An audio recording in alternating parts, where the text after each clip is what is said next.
Olá pessoal, graça e paz, que bom estarmos aqui, reunidos mais uma vez para engrandecer e glorificar o nome do Senhor. Então, hoje nós vamos estar aprendendo um pouco mais da palavra e vamos estar estudando dentro do livro de Gálatas, capítulo 1, a partir do versículo 16. Quem puder abrir as suas Bíblias para participar,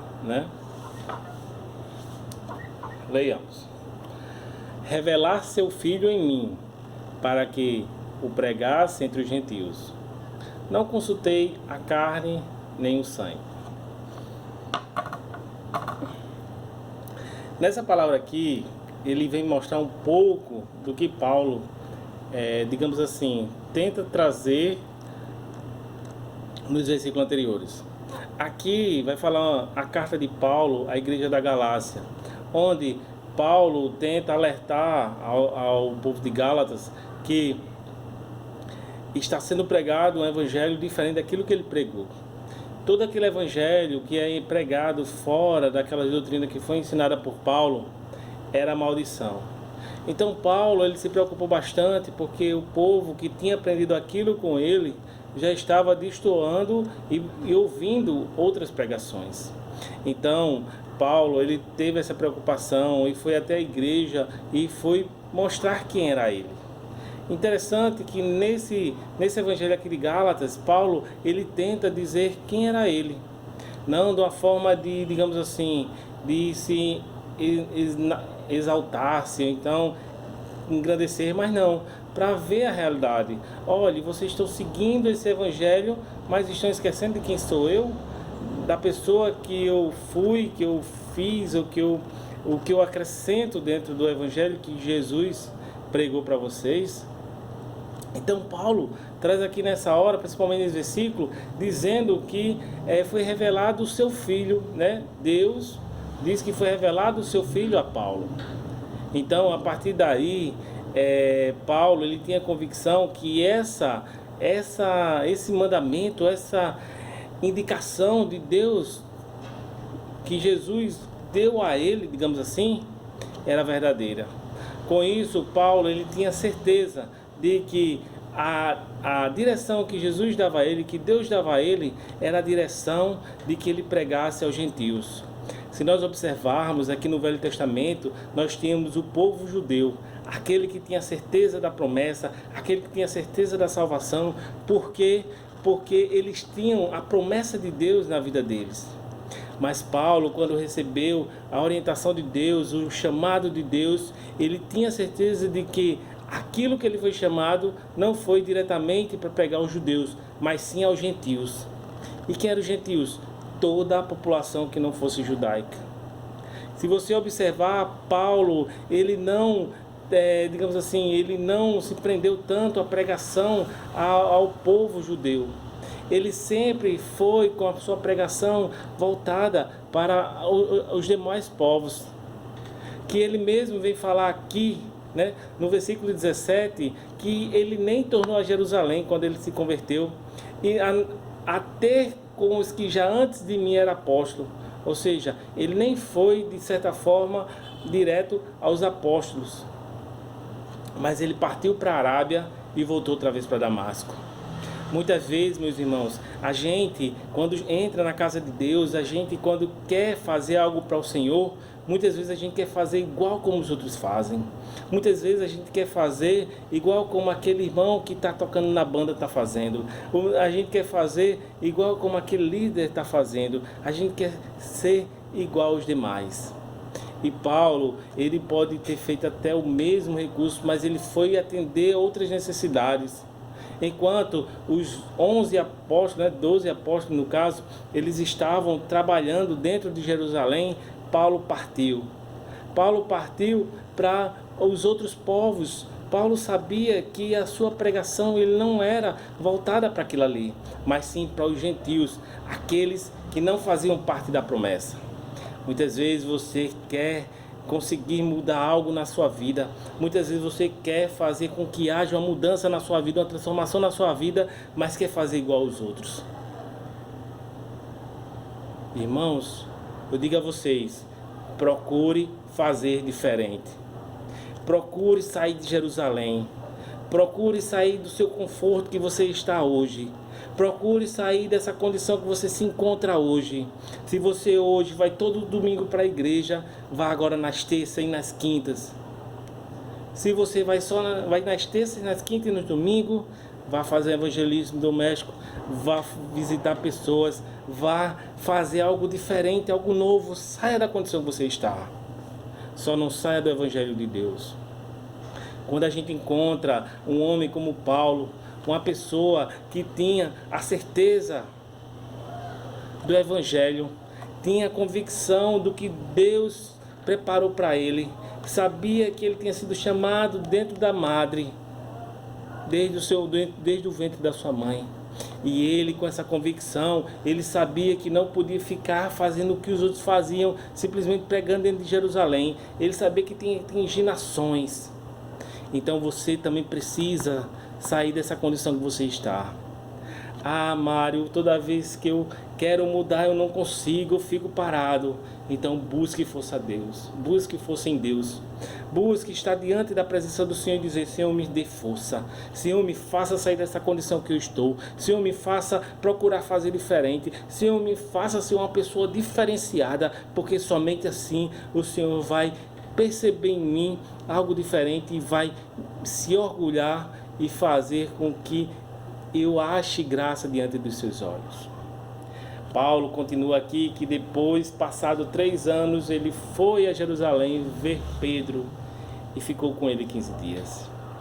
Olha, irmãos, se você for ler lá em Atos a história da conversão de Paulo, Paulo teve um momento de perseguição que nesse momento o povo de Israel, né, os judeus, não aceitava Paulo e ele precisou sair daquilo ali, porque senão iam acabar matando ele, porque as pessoas não entendiam como é que Paulo antes perseguia, agora estava pregando o evangelho. Eles não entendiam aquilo. Então muitos não acreditavam que ele havia se convertido, muitos achavam que ele estava apenas enganando o povo cristão. Então ele precisou tomar outros rumos, tomar outros caminhos, e dentre esses caminhos ele seguiu. E como ele fala aqui, passado 3 anos, aí sim ele voltou para Jerusalém. Irmãos, muitas vezes você tem que sair da sua localização onde você está. Muitas vezes você tem que sair do local que você está para poder haver uma diferença na sua vida. Você precisa sair da cidade que você está e fazer algo novo em outra cidade. Muitas vezes você tem que sair da casa que você está e ir para outro endereço para que você possa fazer algo diferente. Mas muitas vezes, irmãos, você tem que sair dentro de si mesmo, dentro do seu próprio ego. Você tem que deixar aquele ego seu que te prende, aquele medo que te prende, e sair dessa condição do ego, essa condição de medo, e fazer algo diferente. Irmãos, se você tem medo de algo, eu digo a você, enfrente esse medo. Muitas vezes a gente pensa que para enfrentar o medo é a gente fugir dele. Muitas vezes a gente pensa que para enfrentar o medo é fazer algo que venha esquecer esse medo, mas não é. Irmãos, quando você tem medo de algo, que você precisa enfrentar. Eu tenho medo do escuro, é ficar no escuro. Eu tenho medo de tomar banho de mar, é ir para dentro d'água, do mar. Eu tenho medo de subir escada, é subir escada. Eu tenho medo de altura, é subir na altura, mas com cuidado, claro. Cada dia um passo. Se você tem medo de subir uma escada de 10 degraus, então suba hoje 2, amanhã sobe 3, outro dia 4, até chegar nos 10. É somente assim, enfrentando o medo, que você consegue superar todos os desafios que estão diante de você. E Paulo, da mesma forma, ele foi e saiu e ele voltou para Jerusalém. Ele voltou para encontrar com Pedro. Ele voltou para encontrar novamente com os apóstolos.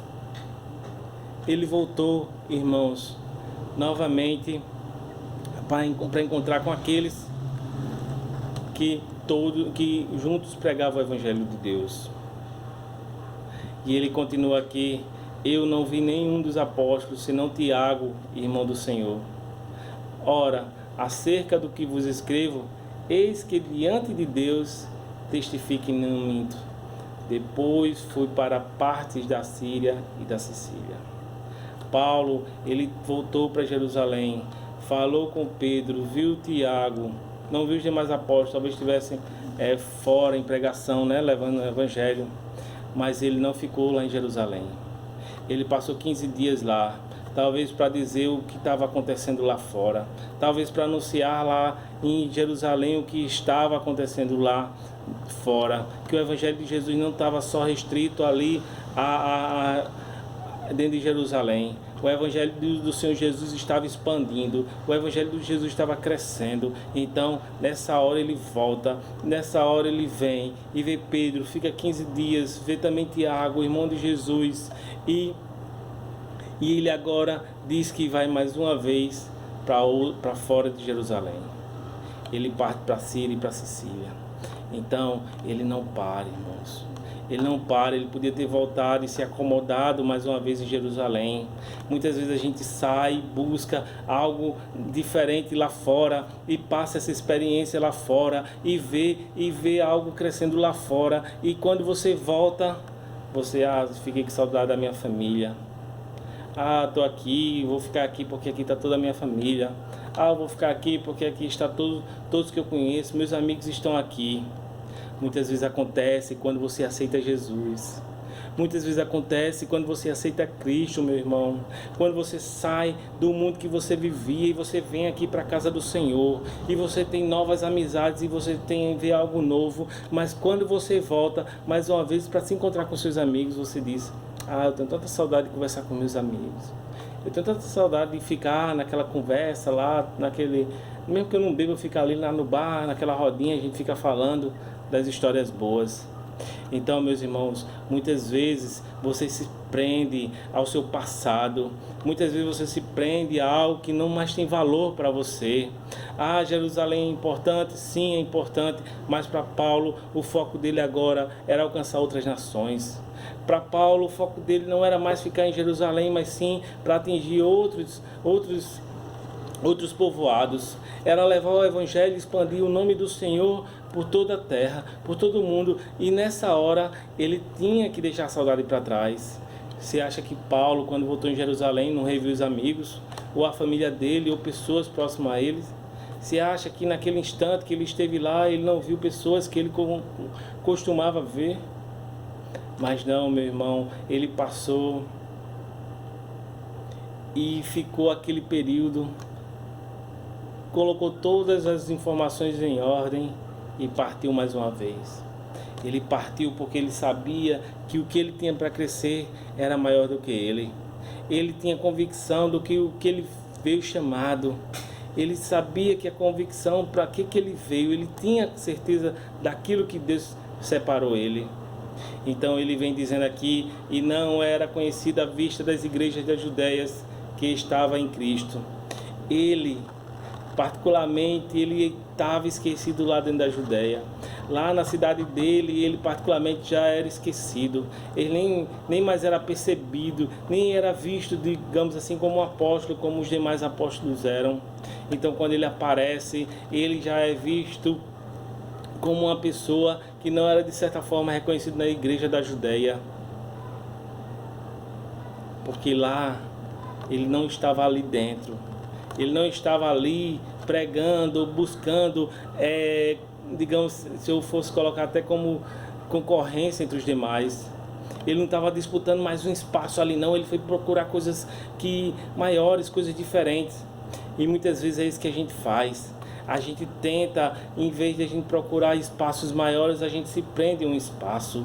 Às vezes, em vez de a gente procurar novas oportunidades, a gente fica preso a oportunidades antigas, concorrendo ali.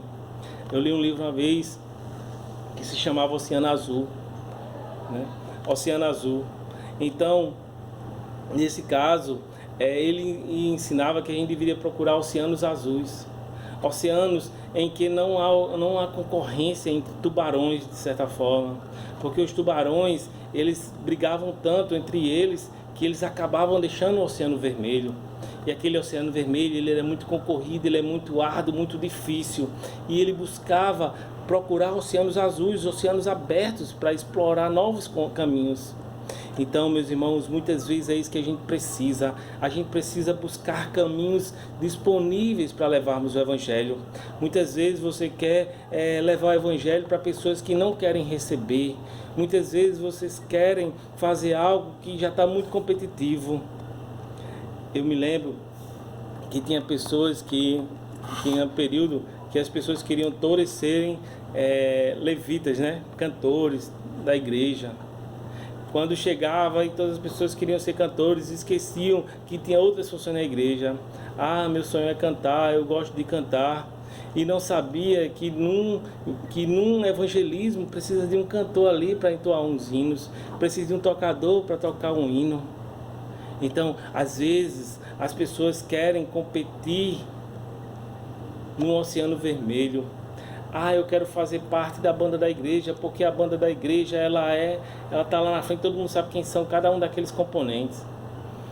Ah, na hora que eu chego na igreja, a igreja é lotada e eu vou cantar lá para todas aquelas pessoas, vou tocar para aquelas pessoas. E às vezes, na hora do evangelismo, quando a gente vai na casa do irmãozinho lá, não tem um cantor para a gente cantar.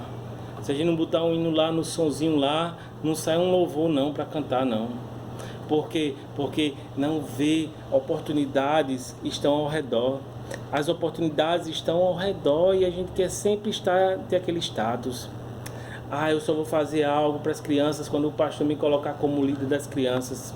Ou quando eu fizer parte da liderança infantil. Ou quando eu fizer parte de liderança de evangelismo e os demais. E Deus está dizendo, busque novos caminhos, busque novos oceanos, faça igual a Paulo. Paulo podia ter ficado preso lá em Jerusalém e ser mais um. Mas ele foi diferente. Ele percebeu e ele sabia para que ele tinha sido chamado, que era fazer a diferença. E ele vem aqui no versículo 23 dizer, mas somente tinha ouvido dizer, aquele que já nos perseguia e anunciava agora a fé que antes destruía e glorificava a Deus a respeito de mim. Irmãos, você nem precisa, de certa forma, mostrar para as pessoas quem você é. Paulo, ele precisou aqui porque ele estava confrontando as pessoas da Galácia que estavam destoando ou desvirtuando o evangelho do Senhor. O evangelho que estava sendo pregado por ele. Então, naquele instante, ele precisou dar um choque naquelas pessoas, dizendo, olha, você não está percebendo quem sou eu, não? O Paulo que teve aquela conversão em Damasco, o Paulo que ficou 3 dias com escamas nos olhos, o Paulo que viu o Senhor Jesus Cristo e foi chamado por ele, irmãos, ele precisou dizer a ele, mas lá em Jerusalém, as pessoas já tinham ouvido falar sobre ele, que já dizia, aquele que perseguia, agora anuncia a fé que antes destruía. Muitas vezes, irmãos, você não precisa dizer quem você é. As suas atitudes já mostram quem você é. Os seus pensamentos, a sua forma de pensar, a sua forma de agir, a sua forma de falar, a sua forma de orientar as pessoas já mostra quem você é. E a pessoa que dizia que você, quem era aquele que fazia isso anteriormente, hoje ele glorifica o nome do Senhor, hoje ele anuncia a fé do Senhor, hoje ele engrandece o nome do Senhor. Então isso as pessoas percebem. Eu trabalhei uma vez com uma pessoa que toda vez ela queria demonstrar quem ela era, toda vez ela queria mostrar, olha, eu estou fazendo isso, eu estou fazendo aquilo, olha, eu estou conseguindo isso, estou conseguindo isso, aquilo. Mas quando ela não contava, você percebia que não era tão verdade aquilo ali. Ela apenas falava, mas na hora de agir era um pouco diferente. Mas irmãos, quando você faz ao invés de falar, as pessoas percebem. E as pessoas mesmo ao redor falam de você e dizem, olha, fulaninho, ele faz. Nem se preocupe não, ele faz. Você não precisa dizer nada a ninguém. Se você tiver atitude, se você tomar a condição de fazer, se você, a partir de hoje, você tomar as rédeas e você mesmo agir, pode ter certeza que as pessoas vão dizer e falar sobre você. Vai dizer quem você era e quem você é. Se você era uma pessoa que você era muito enraivecido e hoje você é calmo, dizer, vixe, fulaninho era muito enraivecido. Toda vez que a gente falava com ele, ele tinha aquela cara assim, mas hoje não. Hoje ele é uma pessoa alegre, uma pessoa sorridente, ele é uma pessoa diferente. Essa diferença é possível ser vista. É possível ser vista e no final ser glorificada. Porque quando há uma mudança na pessoa, através do Evangelho do Senhor, o nome dele é glorificado. Ah, irmãos, talvez você não dê esse glória, talvez você não glorifique, mas o nome do Senhor é glorificado. Porque a pessoa vai dizer, ele realmente, verdadeiramente é diferente. Essa pessoa, você é realmente diferente. Eu consigo perceber uma diferença em você. Fulaninho ali, ele é calmo, ele é tranquilo, mas ele não é bem como você não. Você é diferente. Então, é isso que nós precisamos. Então, meus irmãos, se você é um servo de Deus e um cristão na face do Senhor, você busque cada vez mais fazer algo diferente. Você busque ir para caminhos que é diferente dos demais. Se tem umas pessoas que estão indo por esse caminho, todo mundo está indo por esse caminho, você busque ir por esse outro. Não vá sempre fazendo a mesma coisa que os demais fazem, não. Faça diferente. Faça diferente que você vai conquistar caminhos diferentes, caminhos maiores. É como diz, né, que tem um ditado aí lá de Albert Einstein. Como é que você quer ver coisas diferentes fazendo sempre as mesmas coisas? Como é que você quer conseguir alcançar objetivos maiores fazendo sempre a mesma coisa? Você precisa fazer diferente. Então, como servo do Senhor, você faça a diferença. Se a maioria dos irmãos na igreja não ora, ore mais. Se a maioria dos irmãos não lê a Bíblia, leia mais. Se a maioria dos irmãos não crê e não tem fé, tenha mais fé e faça diferente. Procure ir diferente. Como uma vez eu ouvi uma pregação, dizia, se destaque dentro da boiada. Isso mesmo, meu irmão. Você se destaque, você faça diferente, você seja diferente, para que o nome do Senhor seja glorificado, como diz aqui no versículo 24, e glorificava a Deus a respeito de mim, dizia Paulo. Que Deus aplique essa palavra no nosso coração, que Deus faça transparecer cada vez mais o Evangelho dele na sua vida. Em nome de Jesus, glorificamos e exaltamos o nome do Senhor, hoje e para todo sempre. Amém.